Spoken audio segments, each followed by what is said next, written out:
Mathematics की video lecture class में एक बार फिर से आपका मोस्ट वेलकम है।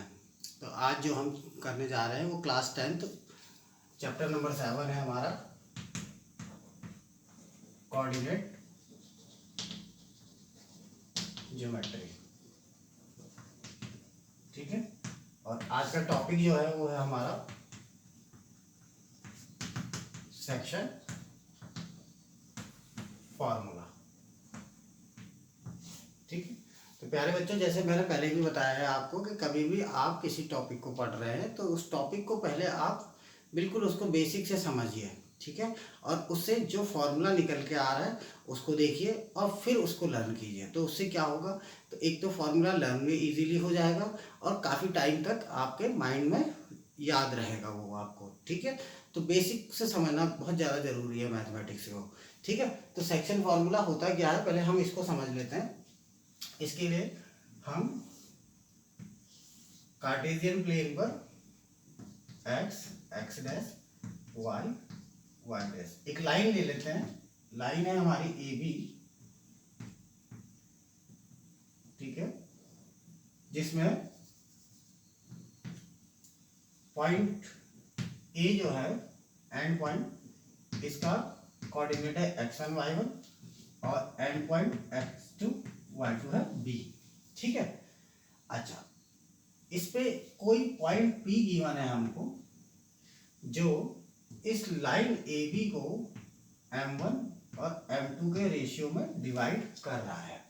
ठीक है, तो बेसिकली सेक्शन फॉर्मूला है ये है कि हमें इस पॉइंट P के कोऑर्डिनेट निकालने हैं। ठीक है, तो हम सपोज कर लेते हैं इस पॉइंट P के कोऑर्डिनेट जो हैं वो है हमारे x और y। तो हम इस x y के लिए ही फॉर्मूला निकाल रहे हैं। ठीक है, तो देखते हैं क्या करेंगे। A से ओ एक्स एक्सिस पर एक परपेंडिकुलर ड्रॉ कर लेते हैं ओ एल। सिमिलरली B से भी एक परपेंडिकुलर ड्रॉ कर लेते हैं बी एम। ठीक है, यहाँ P पॉइंट से एक परपेंडिकुलर ड्रॉ करते हैं, इसको नेम देते हैं N। ठीक है, पी एन। अगली बात समझिए।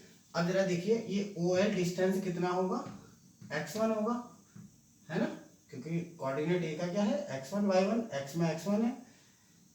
इसी तरीके से ओ एम कितना हो जाएगा हमारा x2, है ना। ओ एन कितना हो जाएगा हमारा x। ठीक है ना। इसके बाद एक काम और करते हैं हम, इस ए से इस लाइन पी एन पे और बी एम पे परपेंडिकुलर ड्रॉ कर लेते हैं। ठीक है, इनको भी नेम दे देते हैं हम, इसको नेम दे देते हैं हम एस और पी। आगे बात समझे। ठीक है, तो ये डिस्टेंस कितना होगा जरा बताएंगे। ये डिस्टेंस कितना होगा y1, है ना, यहाँ से यहाँ तक का डिस्टेंस y1। ये डिस्टेंस कितना आएगा हमारा y एक्सिस पे, और डिस्टेंस ये वाला कितना हो जाएगा हमारा, ये हो जाएगा हमारा y2। अभी बात समझे, है ना। तो जो जो चीजें हमें गिवन है वो लिख लेते हैं। Let point P x y divide the line A B at ratio m1 ratio m2 and the coordinates of point A and B are x1 y1 and x2 y2। ठीक है बच्चों, अब जरा देखिए, जरा मेरे को ये बताइएगा कि इसमें डिस्टेंस AS जो है वो कितना होगा। डिस्टेंस AS की बात कर रहा हूं मैं, जरा ध्यान से देखिए। AS के कौन सा डिस्टेंस है, ON minus OL, ON minus OL, है ना। देखो ON ये है, OL, अब इसमें से ये माइनस हो जाएगा तो ये वाला LN जो डिस्टेंस है यही तो AS है। तो लिख लेते हैं ON हमारा कितना है x, ओ एल कितना है हमारा x1। ठीक है, अब आ जाते हैं एस टी पे। किस पे आ जाते हैं, एस टी पे। एस टी डिस्टेंस जो होगा वो पी यू डिस्टेंस के ही इक्वल होगा, मतलब पी यू डिस्टेंस जो है वो इक्वल टू है एस टी के, और एस टी हमारा किसके इक्वल होगा, O N minus O N. O N मतलब X two minus O N मतलब एक्स। ठीक हो गया। इसके बाद डिस्टेंस पी एस कितना होगा, पी एस के लिए भी हमारा P N minus S N है ना। पी एन कितना है हमारा, कितना है डिस्टेंस हमारा P N y, S N कितना है वाई वन। ठीक है, एक डिस्टेंस और निकालना पड़ेगा हमें पी यू। पी यू हमने निकाल लिया, सॉरी, पी एस के बाद हमें क्या निकालना पड़ेगा, बी यू। बी यू कितना होगा, B M minus U M. अच्छा, अब बताइए बी एम कितना है, बी एम है हमारा y two minus U M कितना है हमारा वाई। ठीक है, तो जब आप ये डिस्टेंसेस निकाल लेंगे उसके बाद देखते हैं क्या होता है।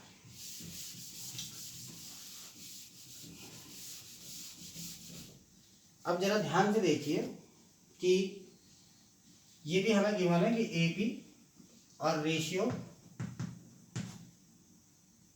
पी बी हमको m1 अपॉन m2 गिवन है ना।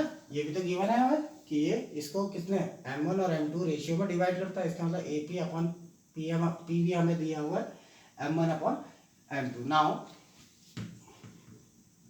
इन triangle ASP and triangle BPU, इन दोनों ट्राइंगल को देखो जरा, BPU और ASP, दोनों ट्राइंगल क्या है, सिमिलर है। देखो 90 डिग्री है ना, सिमिलर है, तो लिख देंगे triangle ASP similar triangle BPU।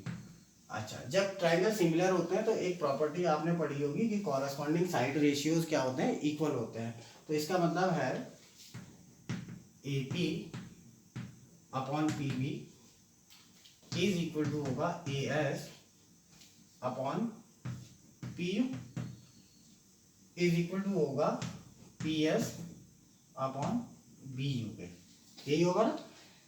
अब क्या करेंगे, जो वैल्यूज हमको गिवन है यहाँ से AS PU PS BU जो हमने निकाले वो वैल्यूज हम यहाँ पर पुट कर देंगे। तो AP अपॉन PB तो हमें M1 अपॉन M2 दिया हुआ है, यहाँ पर M1 अपॉन M2 लिख दीजिए। इसके बाद AS की वैल्यू क्या है, x minus x1 upon PU, क्या चाहिए हमको, PU चाहिए, और PU की वैल्यू क्या है, x2 minus x2 minus x। इसके बाद PS की वैल्यू है हमारी y माइनस y1 और BU की वैल्यू है हमारी y2 माइनस y। ठीक है, जब हम ये वैल्यूज पुट कर लेंगे तो उसके बाद कुछ इक्वेशन इस टाइप की हमको मिल जाएगी। अब हमने क्या करना है, हमने पहले x के साथ इस m1 रेशियो m2 को सॉल्व करना है। तो देखते हैं क्या होता है, m1 upon m2 is equal to x minus x1 upon x2 minus x। Cross multiply में m1 x2 minus x, m2 x minus x1 हो जाएगा।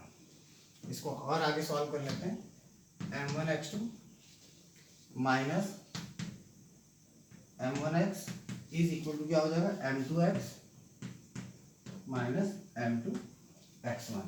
ठीक है, जब इसको अंदर मल्टीप्लाई करेंगे m1x2 m1x m2x minus m2x1। अब जो x वाले टर्म है उनको एक तरफ ले जाते हैं, ठीक है, तो क्या हो जाएगा, minus m1x minus m2x is equal to, ये इधर चले आएगा, माइनस m1x2 माइनस m2x1। यहाँ से देखिए कॉमन लेते हैं, माइनस का x कॉमन आ गया, हमारे पास अंदर बचा m1 प्लस m2। यहाँ पे भी देखिए माइनस कॉमन आ रहा है, तो m1 x2 plus m2 x1, और यहाँ माइनस से माइनस कैंसिल, तो x इक्वल टू क्या आ गया, m1 x2 plus m2 x1 upon m1 plus m2। ये एक हमारा सेक्शन फार्मूला में x कोऑर्डिनेट निकालने के लिए फार्मूला हमको मिल गया है। अगर हमको रेशियो m1 और m2 गिवन है और एंड पॉइंट्स a और b के कोऑर्डिनेट हमको गिवन है x1 y1 x2 y2, तो हमारा फार्मूला x के लिए हो जाता है m1 x2 plus m2 x1 upon m1 plus m2। ठीक है, तो ये x कोऑर्डिनेट के लिए फार्मूला था। अब इसके बाद y कोऑर्डिनेट के लिए फार्मूला निकालेंगे। उसके लिए क्या करना पड़ेगा हमको, मैं इसको रब कर देता हूँ। इसके लिए हमें क्या करना पड़ेगा, जो m1 m2 वाला पार्ट है वो y वाले पार्ट के साथ लिख लेंगे, m1 upon m2 is equal to y minus y1 upon y2 minus y। ठीक है, और इसको सिमिलरली ही सॉल्व कर लेंगे। सॉल्व करते हैं, देखते हैं क्या होता है। m1 y2 minus y, m2 y minus y1, cross multiply में ये इधर जाएगा और ये इधर जाएगा, तो यहाँ हो जाएगा m1 y2 minus m1 y, m2 y minus m2 y1। y वाले टर्म एक तरफ ले जाते हैं, m1 y minus m2 y, ये इधर आ जाएगा minus m1 y2 minus m2 y1। यहाँ देखिए फिर कॉमन मिल रहा है हमें, माइनस भी कॉमन है और y भी कॉमन है, अंदर बचेगा m1 प्लस m2। यहाँ पे माइनस कॉमन ले लेते हैं, m1 y2 plus m2 y1। इसका मतलब है y इज इक्वल टू क्या होगा, देखो माइनस से तो माइनस कैंसिल हो गया, तो हमारे पास क्या आ गया, m1 y2 plus m2 y1 upon m1 plus m2। तो इस तरीके से हमें y के लिए भी आप फॉर्मूला मिल गया है कि क्या होता है, m1 y2 plus m2 y1 upon m1 plus m2। यही हमारा सेक्शन फॉर्मूला है। तो कहने का मतलब फाइनली जो हमको लर्न करना है वो क्या लर्न करना है कि कोऑर्डिनेट ऑफ एक्स वाई हमारे होने चाहिए m1 x2 plus m2 x1 upon m1 plus m2। ये तो हमारे लिए x के लिए कोऑर्डिनेट हो जाएगा, और जब y का कोऑर्डिनेट निकालेंगे हम, तो y के कोऑर्डिनेट के लिए फॉर्मूला क्या हो जाएगा, m1 y2 plus m2 y1 upon m1 plus m2। ठीक है, तो ये ही हमारा क्या है, सेक्शन फॉर्मूला। तो बच्चों कंफ्यूज नहीं होना है, कुछ बुक्स में हो सकता है m1 m2 की जगह पे m और n में गिवन हो, ठीक है, m और n दिया हुआ हो, तो हमने कंफ्यूज नहीं होना है, सेम चीज़ है। ठीक है, रेशियो है वो, तो कहीं पर m और n दे देगा तो फिर हम उसी तरीके से इसको लेंगे, फॉर्मूले को चेंज कर लेंगे, है ना। बाकी दोनों चीज़ सिमिलर है।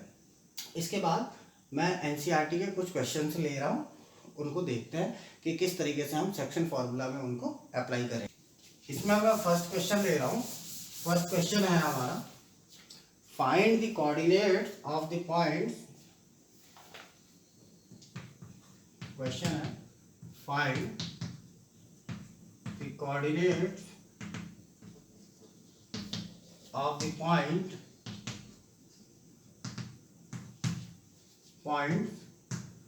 which divide the join of -17 and 4 -3 in the ratio 2:3। NCERT book का क्वेश्चन है हमारा। ठीक है, क्वेश्चन कह रहा है कि वो पॉइंट्स बताइए, find the coordinates of the points which divide the join of -17 and 4 -3 in the ratio 2:3। कहने का मतलब है एक लाइन है हमारे पास जिसके कोऑर्डिनेट हैं 4 -1 7 4 एंड -3। पॉइंट ए का कोऑर्डिनेट पॉइंट पी का। इस पर कोई एक पॉइंट है पी इस तरीके से जो इस लाइन को 2:3 में डिवाइड कर रहा है। तो इस पॉइंट पी के कोऑर्डिनेट बताने हैं आपको कि इस पी पॉइंट के कोऑर्डिनेट क्या होंगे। तो देखते ही आपको पता चल गया है कि कौन सा फॉर्मूला लगेगा इसमें, सेक्शन फॉर्मूला। तो सेक्शन फॉर्मूला क्या होता है, xy is equal to m2 x1 plus m1 x2 upon m1 plus m2। Confuse नहीं होना है, मैंने आगे पीछे लिख दिया है उस फॉर्मूले को, तो कोई दिक्कत नहीं है, आप भी लिख सकते हैं m2 y1 plus m1 y2 upon m1 plus m2। ठीक है, इसमें x1 की वैल्यू क्या है वो बता दीजिए मेरे को। x1 कितना है -1, y1 कितना है हमारे पास 7 सॉरी, x2 कितना है हमारे पास 4, y2 कितना है हमारे पास -3 और m1 2 और m2 3। ये हमारे पास जो गिवन कोऑर्डिनेट्स हैं और जो रेशियो है वो ये है। ठीक है, अब क्या करना है, हमें फॉर्मूले में वैल्यूज को पुट करते हुए चले जाना है। तो क्या होगा, xy m2 3 इंटू x1 -1, बीच में साइन प्लस का m1 इंटू x2 कितना 4 upon m1 plus m2। Next आते हैं m2 y1 plus m1 y2 upon m1 plus m2। ठीक है, इस तरीके से भी देख लीजिए, 3 into -1 plus 2 into 4 upon 2 plus 3, 3 into 7 2 into -7 upon 2 plus 3, मतलब क्रॉस मल्टीप्लाई टाइप से हो रहा है ये। ठीक है, अब इसको सॉल्व कर लेते हैं हम। सॉल्व करेंगे तो देखिए क्या होगा, -3 plus 8 upon 5, 21 -6 upon 5, it means 5 upon 5, 21 -6 15 upon 5, cancel कर लेते हैं, 5 1 जा 5 3 जा, it means 1 3। So the coordinates of point P is 1 3। तो अब आंसर लिख लेंगे, thus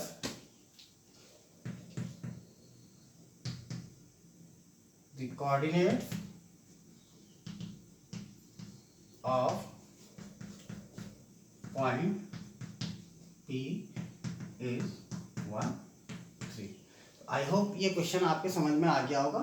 direct formula based question था तो ज़्यादा प्रॉब्लम नहीं है। ठीक है, तो आप इस क्वेश्चन की एक बार प्रैक्टिस जरूर करें। इसके बाद नेक्स्ट क्वेश्चन एनसीईआरटी बुक का मैं दे रहा हूँ। नेक्स्ट क्वेश्चन है हमारा एनसीईआरटी बुक का, find the coordinates of the point, find the coordinates of the point of trisection of the line segment joining 4 -1 and -2 -3। ठीक है, तो इस क्वेश्चन में है तो सिमिलर ही, बट थोड़ा सा हमको इसमें एक लॉजिक लगाना है, उसको ध्यान देंगे। क्वेश्चन कह रहा है find the coordinates of the points of trisection, यहाँ पे एक वर्ड आया है trisection, of the line segment joining this point. मतलब अगर हमारे पास कोई लाइन इस तरीके से है ए बी, जिसमें ए पॉइंट का कोऑर्डिनेट है 4 -1 और बी पॉइंट का कोऑर्डिनेट है -2 -3। ठीक है, तो इस पर कोई दो पॉइंट इस तरीके से होंगे जो इसको 3 पार्ट्स में डिवाइड करेंगे, 3 इक्वल पार्ट्स में डिवाइड करेंगे, है ना। तो इनको नेम दे देते हैं P एंड क्यू। तो हमको इस P और इस Q का कोऑर्डिनेट निकालना है एक्चुअली, ठीक है। क्या निकालना है हमको? इस पॉइंट P और Q का कोऑर्डिनेट, ठीक है। तो सबसे पहले हम P के लिए निकालेंगे, तो केस फर्स्ट ले लेते हैं हम, फॉर पॉइंट P, ठीक है। पॉइंट P के लिए देखिए, अगर ये इक्वल पार्ट में है तो ये सभी क्या होंगे? 1 1 1 होंगे, है ना। तो अगर P पॉइंट निकालना है तो P पॉइंट के लिए M1 की वैल्यू क्या हो जाएगी हमारी? 1, और M2 की वैल्यू क्या हो जाएगी? ये कंप्लीट पार्ट आएगा इसमें, M2 हो जाएगा हमारे पास 1 और 1 2, 1 + 1 2। किसके लिए? P के लिए। तो लिख लेते हैं M1 होगा 1 और M2 होगा 2। Now section formula for point P क्या हो जाएगा? M1 x2 M2 x1 upon M1 + M2, M1 y2 M2 y1 upon M1 + M2, ठीक है। तो अब वैल्यूज लिख लेते हैं पहले। x1 की वैल्यू है हमारे पास 4, y1 हमारे पास है -1, ठीक है। x2 हमारे पास है -2 एंड y2 हमारे पास है -3, ठीक है। तो सेक्शन फॉर्मूले में लगाते हैं, क्या हो जाएगा?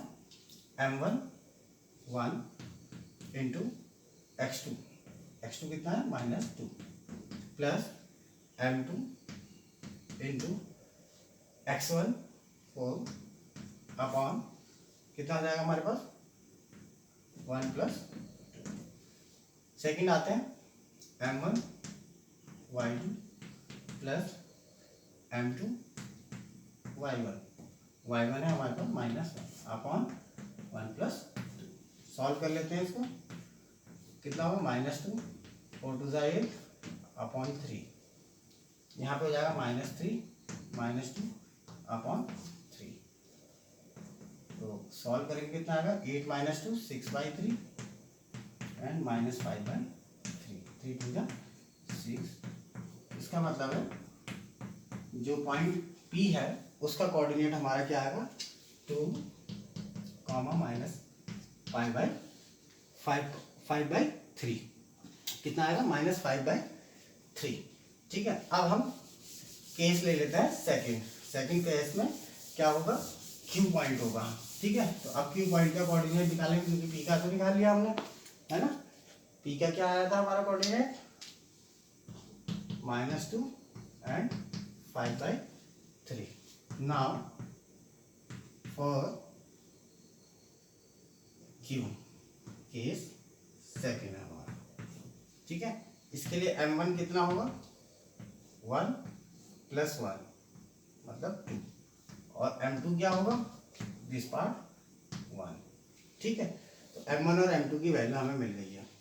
इसका x1 क्या होगा? 4, y1 -1, x2 -2 एंड y2 -3, ठीक है। इसमें कोई चेंज नहीं होगा, ये सिमिलर ही है, ठीक है। अब सेक्शन फॉर्मूला क्या है? सेक्शन फॉर्मूला क्या होता है हमारा? M1 x2 plus M2 x1 upon M1 + M2, M1 y2 plus M2 y1 upon M1 + M2, ठीक है। ये हमारे Q पॉइंट के कोऑर्डिनेट आ रहे हैं। तो सॉल्व करके निकालते हैं अब Q पॉइंट के कोऑर्डिनेट। M1 x2, M1 कितना है हमारे पास? 2, x2 कितना है हमारे पास? -2 प्लस M2 1, x1 है 4 अपॉन 2 + 1। सेकंड पॉइंट के लिए हो जाएगा हमारा M1 2 y2 -3 plus M2 1 and y1 हमारा हो गया -1 अपॉन 2 + 1। सॉल्व कर लेते हैं इसको भी। सॉल्व करेंगे, देखिए -4 + 4, -4 + 4 कितना हो गया? 0, तो ये हमारा आ गया 0, x में आ गया 0, -6 एंड -1 -7 अपॉन 3। तो हमारे क्यू पॉइंट के कोऑर्डिनेट भी आ गए हमारे अब 0 -7/3। आगे बात समझें। तो अब फाइनली हम लास्ट में एक लाइन जो हम आंसर के सॉल्यूशन में लिखते हैं उसको लिख लेते हैं। Thus the coordinates of trisection points are -2 5/3 and 0 -7/3। Point का कोऑर्डिनेट था हमारा 2 -5/3 और ठीक है, तो इसको थोड़ा करेक्ट कर लेंगे आप। Thank you.